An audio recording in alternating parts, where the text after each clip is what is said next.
Alberta Primetime with Michael Higgins.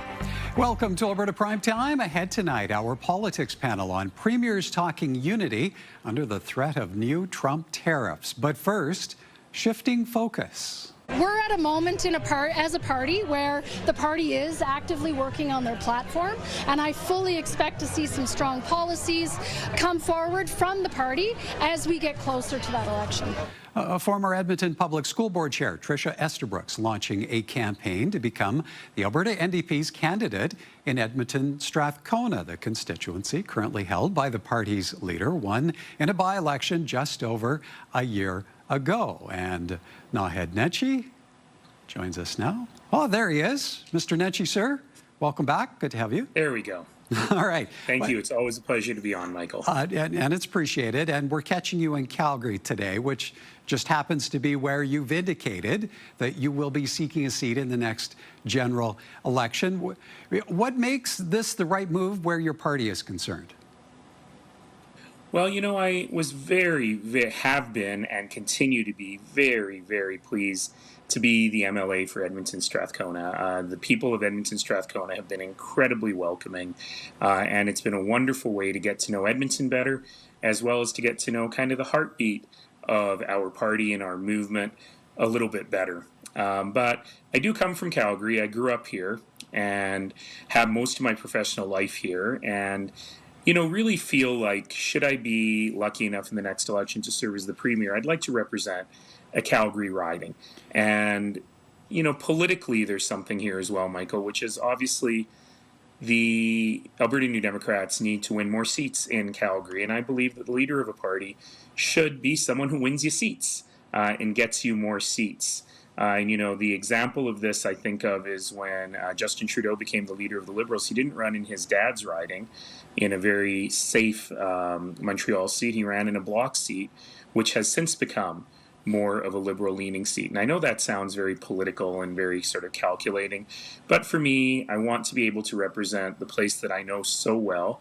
And I really want to make sure that the folks of Edmonton Strathcona are really well represented as well, which is why I announced so early before an election, so that they have the opportunity to nominate someone great there as well. Okay, so that means then you have a Calgary riding that you are targeting, or might it depend on whatever comes of the redrawing of provincial election boundaries?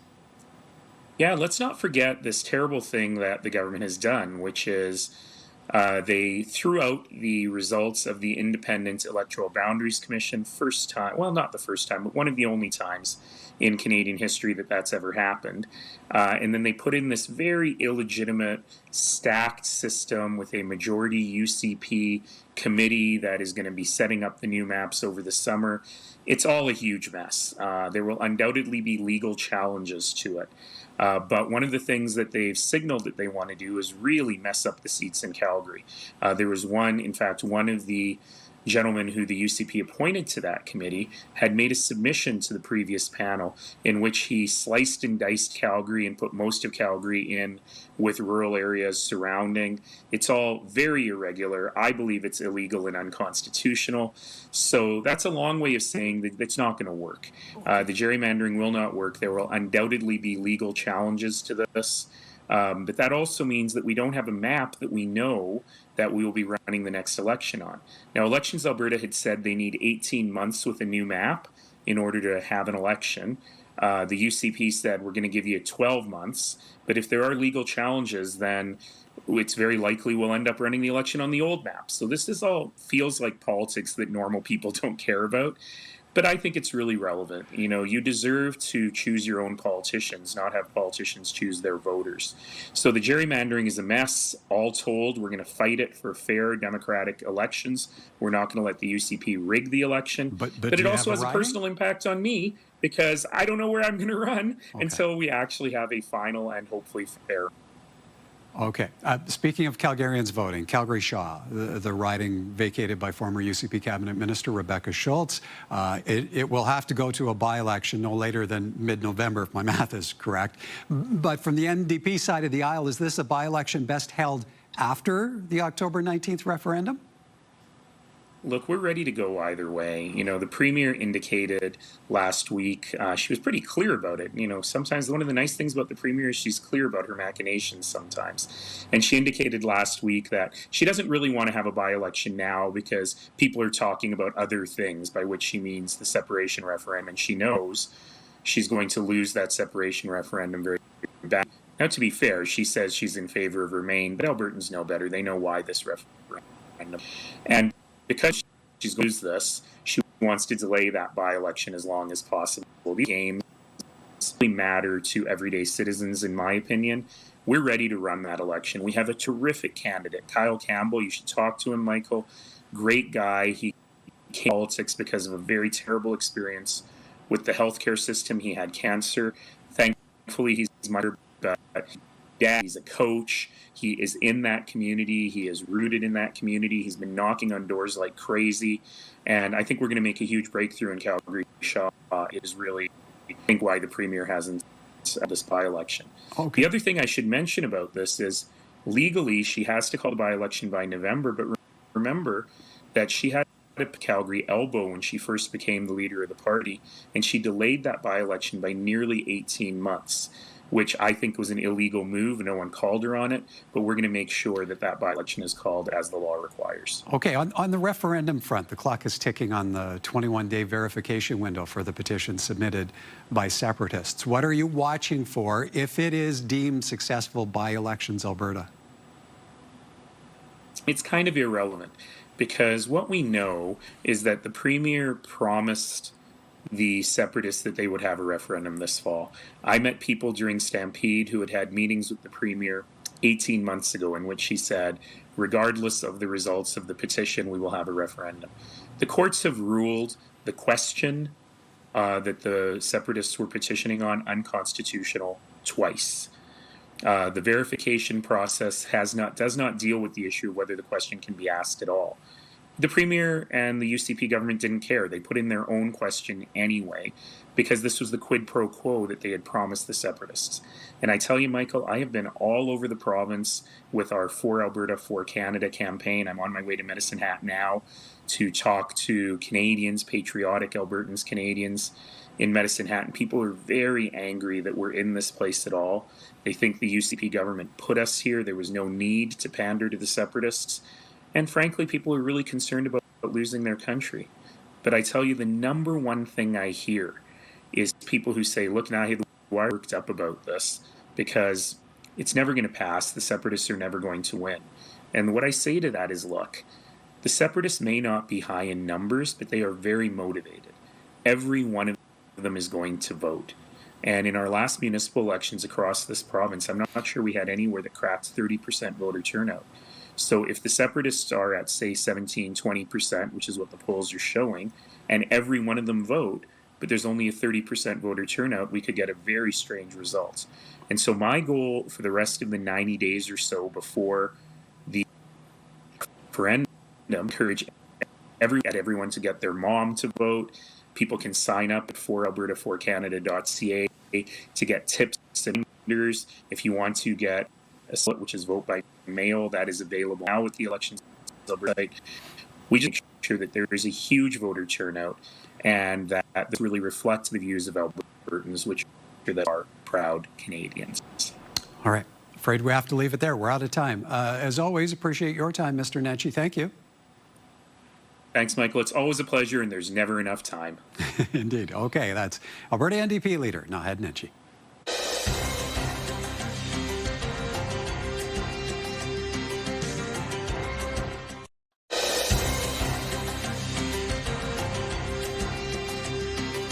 From the impact of Trump tariff talk on the annual Premier's meeting to Naheed Nenshi running in Calgary, and the latest response from Alberta's Transportation Minister to questions on how he will vote in the referendum. Time now for tonight's politics panel, and joining us this evening, former MLA Karen McPherson and Kathy Kerr, freelance writer and editor, longtime Alberta print journalist. Good evening to you both. And let's begin with hearing from the Premier on the U.S. President's threat to impose 50% tariffs on a wide range of Canadian products. I think that what will happen is that we're going to have a pretty intense period over the next 29 days, and I hope that diplomacy will prevail and the best interests of both our countries will prevail, and we'll emerge with a signed CUSMA agreement that continues to keep a tariff-free relationship between Canada and the U.S. That's what we're all hoping for. The tariff threat, of course, looming large over the Premier's meeting in Charlottetown, PEI. In response, 9 of the Premiers, including Danielle Smith, have signed an agreement allowing for the direct purchase of alcohol from producers in other provinces. And while there has been plenty of unity talk on the tariffs front, there has also been a degree of pushback. Ontario's Doug Ford has alluded to the use of oil and potash as retaliation against the Americans, to which Danielle Smith has stated that's not going to happen. Karen, to what degree is this Trump tariffs threat being the issue that solidifies a united front between the premiers? Well, it's certainly given them the opportunity to remain aligned on what the gist of the relationship with the U.S. is right now. They may not agree on how to go about that. There's certainly premiers that are advocating for a more diplomatic approach. We've seen Alberta, Saskatchewan, and Quebec in particular advocate for that, whereas Doug Ford is really raring to go. He wants a fight. And, you know, there are other premiers that are amenable to using energy as leverage, i.e. New Brunswick. They have a pretty close relationship with the East Coast in those issues there. So, yeah, it has created topics for them to agree on. There is yet to be agreement on how to approach the particular issues that are coming up. Okay, so Kathy, what's then to be made of the position Danielle Smith finds herself in? Well, she, of all the premiers, actually is the wait-and-see premier. She is very much, let's hope for the best. And, you know, I'm not in any way willing to threaten the Americans with cutting off oil and gas. This is a lot of self-interest happening here, and we know there's a lot on the at stake for Alberta's bottom line if we were to turn off the taps or even slow it down a little bit. So she is in that situation where she keeps that stand consistent. Other premiers can talk a little bit tougher because it's not, 25% of their revenue that's at stake. Karen, how do you see the dominance of the Trump tariff talk impacting any degree of discussion or even dissension among the premiers around the issue of separation and the upcoming Alberta referendum? Well, it may not be something that's going to be reported on a lot. I believe the premiers are going to be there for a couple more days. It definitely is going to be something that they're talking about in private with the premier. As we saw last month, I think it was, with Wab Kinew, the meeting out in Kananaskis, where, he was very vocal. He was very verbal about his desire to have Alberta stay in Canada and that a referendum on separation wasn't good for Canada. So I'm sure those conversations are ongoing. I'm not sure that we're going to see it in the news as something that's being reported on publicly.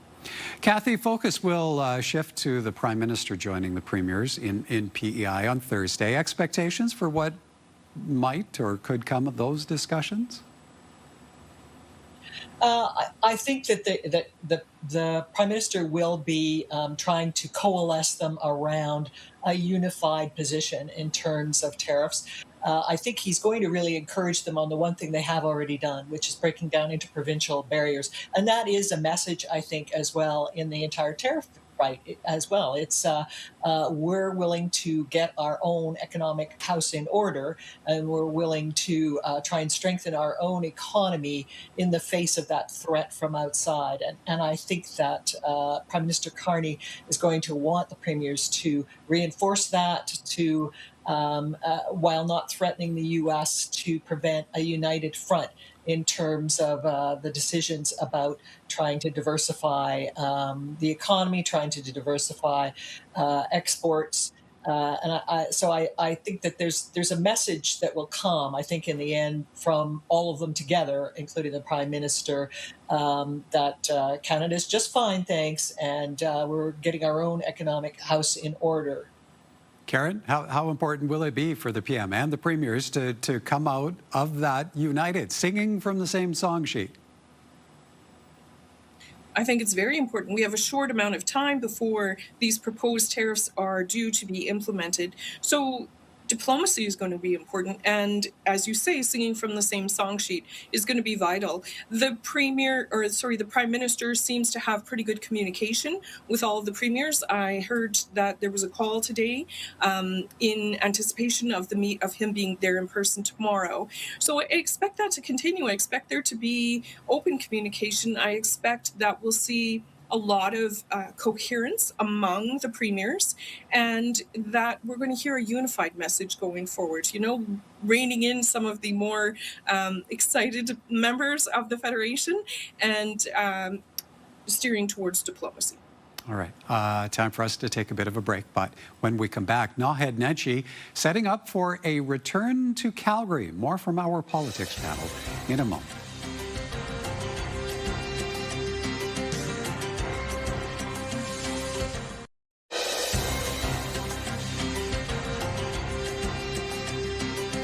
Welcome back. We heard from the leader of Alberta's NDP off the top tonight on a handful of topics, including Naheed Nenshi signaling his intention to seek a seat in Calgary when Albertans vote in the next general election. Kathy, what's to be made of the logic of leaving a seat in Edmonton and running for another in Calgary? How wise a move is that from the party standpoint?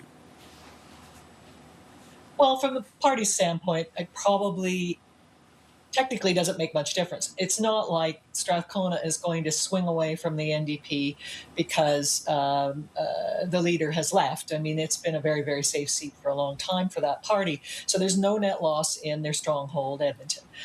In Calgary, what the question will be is whether he runs in an extremely safe seat or he tries to make a net gain in terms of seats in Calgary, which they must do in order to actually win the election. He's got to pick up more seats in Calgary. Is he personally going to be one of those people, or is he going to run in a nice, safe seat?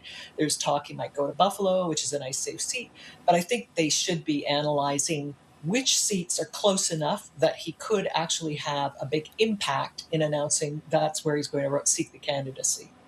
Karen, how do you see such a move landing with party supporters? Is this the kind of thing with the potential to create waves? I don't think so. I don't think so because of the way Naheed running in Strathcona came about. It was because he became the leader of the party, and the previous leader, Rachel Notley, stepped down. It made a lot of sense for him to run in that particular riding at that point. It makes sense, I think, for Nenshi to run in Calgary. He's from here. He has a lot of support here, and he will be more able to be representative of the communities here. Not that he isn't capable of doing it in Edmonton, but he's more familiar with the communities in Calgary. So I don't think in terms of the party it's going to make a lot of difference, save for Kathy's point of will they be able to acquire more seats as a result of this. Kathy, how much of a race do you see building now for that NDP nomination in Edmonton, Strathcona? Do you see anyone challenging Tricia Estabrooks? Well, that's a good question. I think Tricia Estabrooks is certainly a very well-known name. She was the chair of the Edmonton Public School Board. She did win and lose run and lose in a federal race in the last federal election, which, maybe some people in the party are going, well, can she be caught, essentially, provincially, if someone else runs against her? It would have to be a really big name, I think, to challenge her. All right. Sticking with provincial politics, one of the Premier's senior members of Cabinet, once again dodging questions about how he will vote on the issue of separation. the October referendum vote is something for all Albertans. It's not a vote in the legislature. We're not having MLAs vote on whether we should stay in Canada or whether we should start a binding referendum to put to Albertans. Despite being repeatedly asked by reporters, Transportation Minister Devin Dreeshen will not give any hint of how he plans to mark his October 19th referendum ballot. That's despite the Premier and many members of her cabinet having publicly endorsed staying in Canada. Kathy, are some UCP MLAs in that sticky of a position with their constituents that they don't want to touch this? What do you make of Devin Dreeshen's continued reluctance to answer the question? If I were a cynic, I would say maybe he's the sacrificial lamb in all of this, and they decided to find one cabinet minister who was not going to take a position so that the separatists could point to him, and say, "Look, it's really not as bad as we thought. There are some hidden people in the cabinet who actually are on our side."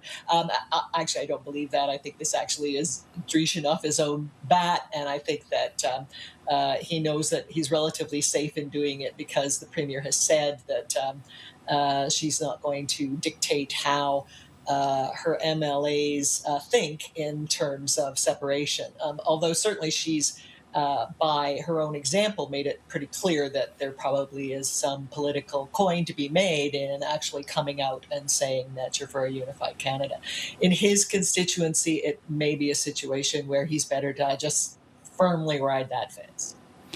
Karen, the Premier has said that while she does not police personal views, the official position of her government and the UCP as a party is that Alberta should remain in Confederation. Does that ultimately put Danielle Smith at odds with certain members of her cabinet and caucus?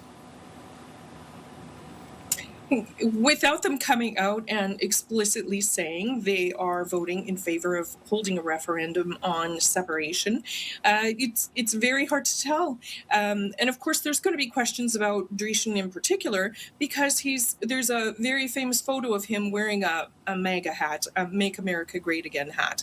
And with all of the talk about becoming the 51st state, which seems to be popular among many separatists, I'm not going to say all of them, of course, reporters are curious. They want to know which way is he leaning. And, politically, I think it makes sense for him to remain as neutral as possible. But I'm sure his constituents would like him to say very loudly and proudly which side of the fence he stands on. Kathy, we're talking about this because reporters are the ones asking the question, but should Albertans have an expectation that members of government be forthright, identify where they stand on this issue?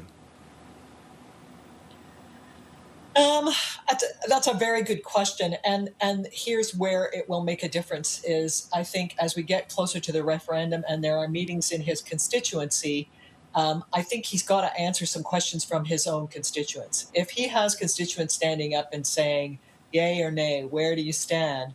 And he refuses to answer those questions, I think that that's going to be a liability for him. It may be even more of a liability than if he says, I'm going to vote for making a binding referendum question on separation. Because I think at some point you've really got to answer the question if somebody who has a stake in it asks you, particularly if there's a high enough level of emotion happening in this race. All right. We'll have to leave it there for time. Great to see you both. Thank you. Thank you.